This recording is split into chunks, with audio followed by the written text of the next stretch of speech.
Hello, I'm Kat Cogran, CEO and co-founder of Skypeak Technologies. And with me today is my fellow co-founder and CTO, Don McIntosh. How are you today, Don? Good, thanks. Excellent. We're here today to talk about some common questions that we get. I've got some emails here from CTOs we have some from mobile network operators and also some from MVNOs as well. And they have some fundamental questions about how CORA works. And because CORA is a new and novel technology, these questions are very important for us to address and very relevant because we're doing things very different than the way they've been done in the past. So we thought it would be a great way to answer all the CTOs and tech team questions that the MNOs and MVNOs have about how we use CORA ME. You ready for this? Ready. All right. So the first question, and most of the questions in general, kind of revolve around this concept of the VPN that we use. Mm-hmm.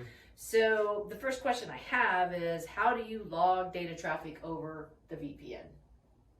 Well, first, we don't use a VPN in the traditional sense. So there's no remote server, there's no tunnel to a remote location. It's strictly the network extension of the VPN client that's native to the device. We use that in order to connect the network layer of the device to our libraries that do all the magic of identifying streaming video and then shaping that video and collecting performance analytics. So by design, even those libraries are on the device? Yes, absolutely. There are special sauce libraries that are CORA. Mm-hmm. Yep. So what about this VPN? What data traffic is allowed through the VPN? Obviously. Well, because it's we use the network extension to create a virtual network interface. All the traffic that comes across while on cellular crosses that layer. Anything that's not video, anything that's not detected as video is bypassed to the app requesting the content. So the only content that goes to the libraries is the video. Everything else is just bypassed. This question, how is the issue of VPN throttling resolved? Again, since we're not using a tunnel or a server, it's relevant. There's no VPN tunnel, there's no throttling. So let's get another question here from another. Okay, here's a good one. You're a mobile app. Mm-hmm. So how is it vetted through the app stores? That's what you need to be on the device as a mobile app. So, of course, Google and Apple are very stringent and vetted both applications for iOS and Android, and they've gotten pretty strict about how you use the VPN libraries and all the other meet all their requirements. So both apps at the Google Play Store and the Apple App Store are approved, correct? Yes. All right, just want to clear that up for everybody. Yes. So since all the traffic from a device could potentially be filtered more or less at the device prior to any transport to our network, what about independent auditing or security, personal private information?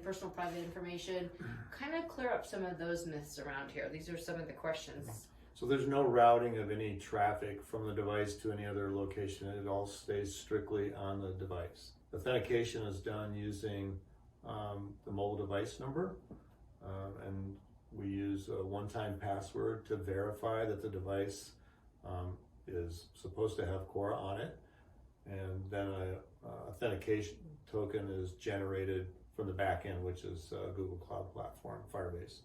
Generates that one-time token that's used for authentication beyond that. And then all of the connections between the device and the back end are all TLS encrypted. Okay, so everything is secure, and there's no personal privacy information collected or used. Correct. Other than that MDM at the beginning. Yeah, Firebase does generate a unique device ID. That's the only thing associated with our performance analytics, not the MDM. Right.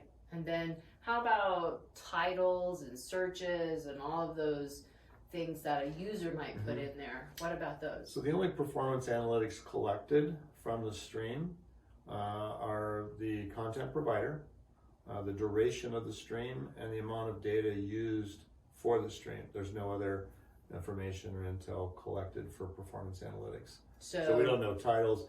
All of those streams are encrypted, and there's no way to know what title or what the content is. It's just encrypted. And that, even the information we are collecting, which is like Netflix for 45 minutes and 1.5 megabytes, obviously is optimized. So, is anonymized as well. Correct. Yeah, it's associated with a uniquely generated hashed device ID from Firebase. So there's no way that we would be compromising anyone's privacy. Correct. All right. Well, do you have anything else to add? Anything else that we haven't asked that a CTO or tech team person might be curious about? Nothing's coming to my mind other than we have been through a third-party assessment and plan for achieving ISO 27001 certification. Okay. So we're taking this very seriously, and all of the measures are in place to secure anyone's identity, any content that's being streamed, and any of the performance analytics that are collected are very anonymous. Awesome. Well, thank you very much. And I encourage all of you to keep the questions coming. This is how we're going to be able to share better information with you.